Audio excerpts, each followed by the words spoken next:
سلام عرض ادب خدمت همه عزیزان. دوستان تو این جلسه میخوایم نحوه گرفتن تاییدیه پستی، درخواست کد پستی و رهگیری مرسوله پستی رو خدمتتون آموزش بدیم. خب من اومدم توی سامانه پست با آدرس post.ir. میام قسمت پایین، ببینید اینجا چند تا گزینه داره. من میام روی گزینه گواهی کد پستی کلیک میکنم، میاد به این آدرس در واقع.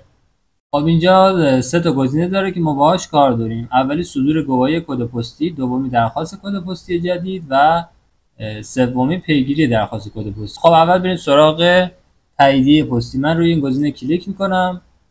کد پستی رو شخص داره، میخواد تاییدیه پستیشو در واقع بگیره. خب من میام دریافت گواهی رو کلیک میکنم، کد پستی در واقع شخص رو اینجا میزنم، مثبت رو میزنم، میاد پایین، ادامه رو میزنم. خب باید یک شماره موبایل وارد کنم و وارد سامانه بشم. دریافت کد تایید،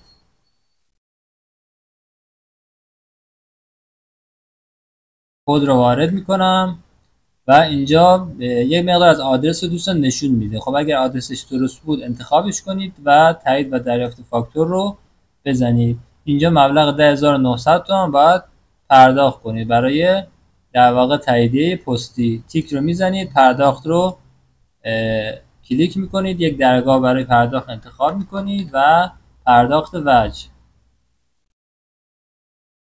خب باید بیاید این مبلغ رو پرداخت کنید دوستان تا تاییدیه پستی شما صادر بشه.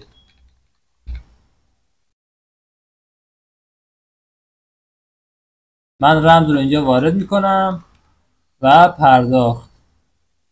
خب بعد از اینکه پرداخت دوستان انجام میشه، مستقیم گواهی پستی یا تاییدیه پستی رو برای ما صادر میکنه. چاپ رو میزنم و گواهی رو میام چاپ میکنم دوستان.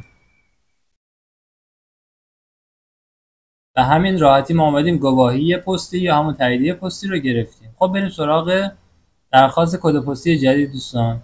یه وقتی هست مکان مورد نظر شخص کد پستی نداره و میخواد که درخواست کد پستی جدید بده. من میام روی این کلیک میکنم، درخواست کد پستی عادی رو میزنم. اینجا باید بیاید دوستان اون مکان رو از روی نقشه پیدا کنید. استان رو مشخص میکنید، شهرستان رو مشخص میکنید و شهر یا روستا. اگر روستا تیک روستا رو میزنید، اگر شهر رو میزنید. ادامه رو من میزنم. اینجا نام خانوادگی، آدرس هم مشخص میکنید از روی نقشه و ادامه رو میزنید. یک هزینه داره پرداخت میکنید و کد پستیتون بعدش صادر میشه دوستان.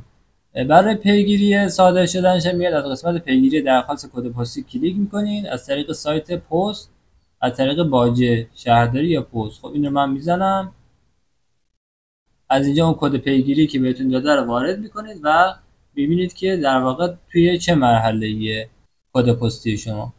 پس دوستان این از بحث تاییدیه پستی، درخواست کد پستی جدید و پیگیری کد پستی. برای رهگیری کد پستی هم دوستان میتونید بیاید انجام بدید. ببینید من بیام سایت پست، گزینه رهگیری مرسوله، اگر این رو بزنم در واقع اگر کسی کد 24 رقمی مرسوله پستیش رو در واقع داشته باشه میتونید اینجا وارد کنید و جستجو رو بزنید ببینید که مرسوله پستیش دوستان کجا هستش و در واقع کدوم منطقه از کی میرسه و مأمور پستش که اطلاعاتش رو میتونید ببینید دوستان. خب دوستان توی این جلسه نحوه دریافت تاییدیه پستی، نحوه درخواست کد پستی جدید، پیگیری کد پستی جدید و پیگیری کد مرسوله پستی رو خدمتتون آموزش دادیم. امیدوارم که موفق و مؤید باشید. تا جلسه بعد، خدا نگهدار.